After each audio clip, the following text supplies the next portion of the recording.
Spoilers.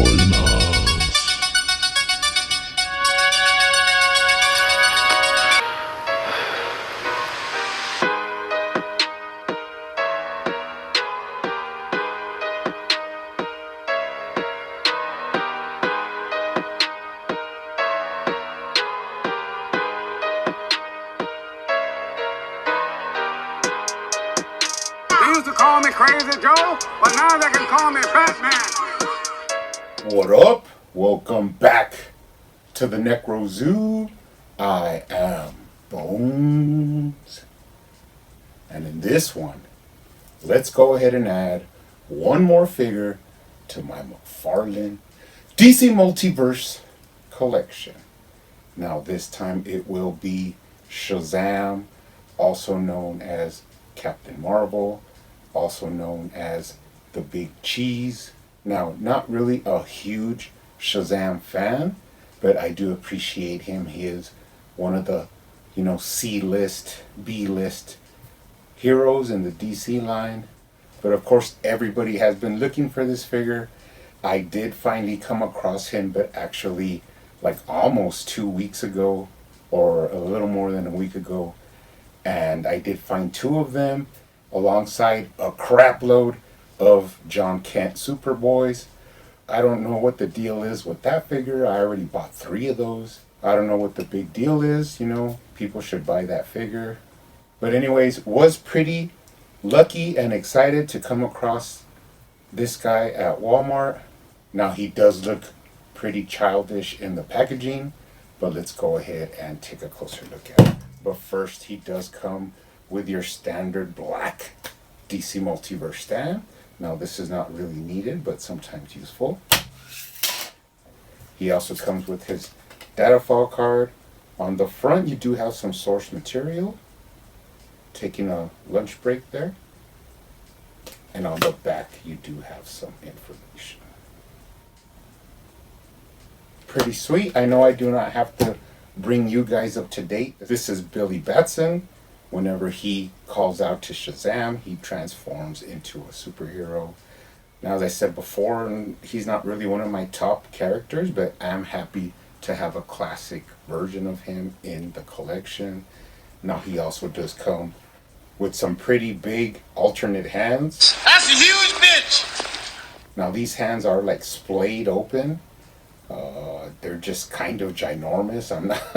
I'm not sure where that came from, but right now we'll take a look at those. And then he does come with 2 blue power effects. Now these are the same as the ones that came with the Black Adam from Endless Winter, but I think the ones from Endless Winter are just like a lighter blue. So you might even want to put these with that one and give him like the Endless Winter ones, just because they're a little bit more like a crisper, more crystal blue. So, but anyways, always happy to get some effects. Now let's go ahead and take a closer look at them. First impressions, looks really good.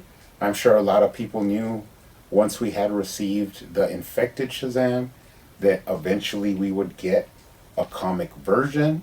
Pretty cool. The colors pop, I can tell you that. The gold is a little bit bland. I mean, it's more like a bronze gold, but it still looks pretty good. And you could always hit this with a little, lighter gold, more highlight gold, if you so desired. So like I say, he does look really good. Really nice reuse of a body book. Let's take a look at the head sculpt. Now they did capture a pretty nice version of Shazam. Still a youthful look, even though he is like an older Billy Batson. One thing he does do is he does capture that heroic, stoic look in the face, but still kind of playful and, melancholy. So that's pretty nice. Let's check out the head sculpt. Now, let's check out the head articulation. Now, one thing I will say, I did heat this guy up with the heat gun all over because it was kind of stiff. But once it breaks free, you do get looser movement. Now this is one of those times when we do have a different articulation design setup, and that is that the neck is separate from the head, but it is actually sitting in like a neck hole. So you can rotate the actual neck peg and tilt it, but at the same time, you still get the full articulation at the head.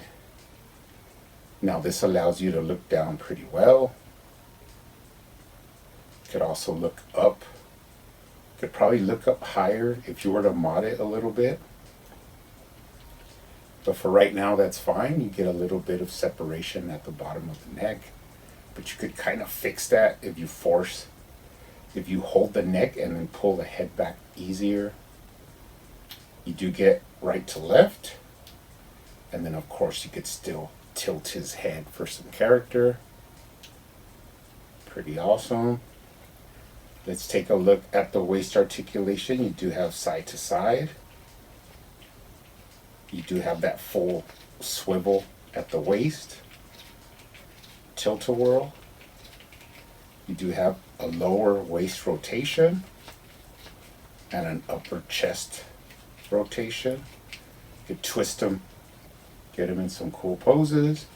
Now, he does have a slight crunch, but it's not too much, but it is there. And then, of course, you can lean him back. You just got to be careful with the gappage there and put him in some flight poses. All in all, the basic McFarlane articulation there. Let's take a look at the shoulders. You do have the butterfly bushing shoulder joint that gives you up and down, front to back. A lot of range at the shoulder. You got a bicep swivel, double jointed elbows that look okay, and they do reach back all the way and give you that full range. Going down from the shoulder into the gauntlets, there is that, detailed work and sculpting in the suit, even though it is a nice bright red. And then once you reach into the gauntlets, you have that like brass looking gold with hieroglyphs on it.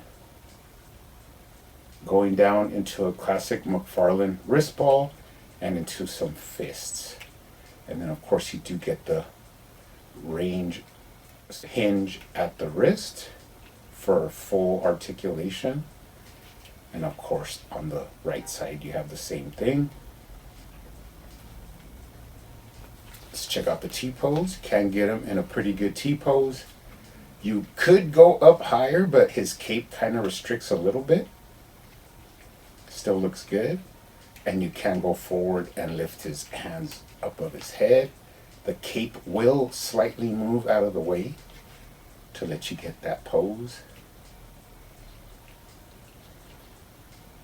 Nicely painted emblem here. Really cool. You do have the pauldrons that hold his cape in. And then you have the cool design belt. But this is all the same reuse from the Black Adam from the Endless Winter. The whole suit. Going down into his thighs. Let's check out his thigh swivel. He does have some. It's not a lot. You could heat this up and actually get a little bit more. But this is fine for now. You can kick up more than 90 degrees. Could kick back as well high. That's allowed by the rubber in the trunks, and when you put them back, it go back to their original form. Cock out his knee. He does have that sweet hip swivel. Straighten him out.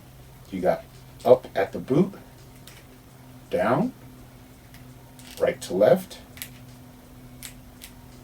rocker, and toe articulation. Before we go, let's take a look at the whole lower body. You do have a buckle here above the boots that's not painted, which would be cool to add some detail. Going up, you have, of course, that texture and design in the actual costume. And then the boots are nice, but of course they are a dull gold. Don't really have that much shine to them, but you could always hit this with a lighter gold above just to give them some more pop. Taking a look at them from the bottom, no tread and no identifying marks. Moving up the back, the same cool sculpt work. Back of the boot buckles into the costume has that nice bead texture. And then of course you have this cape. Now the cape is pretty nice. It's a little bit stiff and bulky. You do have the hood there. And then it does have this trim line that should be painted, but it comes all white. But I think if you were to paint that in, it gives it a nice cool contrast to the all white cape. We'll try that here in a bit. Pretty nice looking figure. Now one more thing I want to say is here on the hairline, it's kind of short and high. And I don't know why, but if you look at it in a glance, it looks kind of weird. And he also doesn't have the hair all the way down to the bottom of where the cut is behind the neck.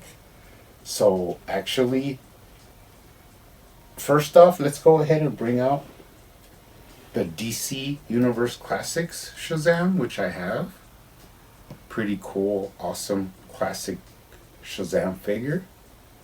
Now the reason I bring him out is because I kind of took inspiration with his hair and I kind of matched it onto this figure. Now I did just paint it a matte black without actually sculpting, but I can do that later with epoxy and then actually paint it again. But the main reason I wanted to do it was to have you guys see how it looks if you're able to fill in a little bit more hair. It just gives them a cleaner look and it doesn't look so awkward. Or like at the barber, they gave him too high of a fade. But yeah, it looks a little bit better now. Now I also painted the trim of the cape in the back. That was so you could see how it looks. If you add that little gold trim, it just gives it a little bit more flavor, gives it some breaking up of all that white, but it does look really good. Now, one more thing I want to do is talk about the hands. You could pop off the hand and pull out one of these big old jumbo hands and pop that right in. Now, the thing is that for some reason, they made these hands like super big and then they're like in an awkward position. Now, what you can do is you can use forced perspective, and if you have them look up or in a flight pose or something and put the hands in front, it like reduces the way their size is. But even like that, you could still kind of tell that they're a little bit big. So, I mean, use them at your own discretion, but actually what I've decided to do is I have these other hands. I think these are from the Black Suit Superman, and you would have to mod them, but they do fit on just simply like that. And they actually fit his body a little bit better, and they're kind of like flight pose hands, and they just look better, and the skin tone actually kind of matches. It's a little bit dark, but not too much. But like for a quick photo or something, these hands actually work really good. So those are your, hand options. Now, the thing is that the fist, I don't really have a problem with. They're not too big. It's just that those other like jazz hands or whatever just are, a little bit too big. But the fist ones I am actually pretty happy with. Let's put this guy right here. Now, we know this is a reuse of an original body, and the first figure we got was actually the infected Shazam, which I kind of like. I just think that he has a lot of potential for repaint, and I actually do have an extra one of him ready to open up and do repainting on, because there's just like tons of buckles, and then this like plumage that he has around him could have a little bit more color, and all the straps and everything could have some separation. And you never know what you could do with the head just to change it up and take that take this figure to the next level and just make him look a little bit more spicier. And then of course the other version from the same body was the Black Adam from the Endless Winter. Now this is my custom that I actually gave him the pointy ears, fixed his hairline. It's like the color between his neck and the face, which were like really off. Put a higher gold on him, so if you look at the gold on him, he actually had the same gold as Shazam, but now it looks a little bit brighter. And then I did give him this custom cape with a hood that he was missing. But all in all, I'm really happy to add this guy to my collection. He does look like some pretty sweet shelf candy. You guys keep hunting out there, keep collecting, keep customizing, and I will see you on the next one.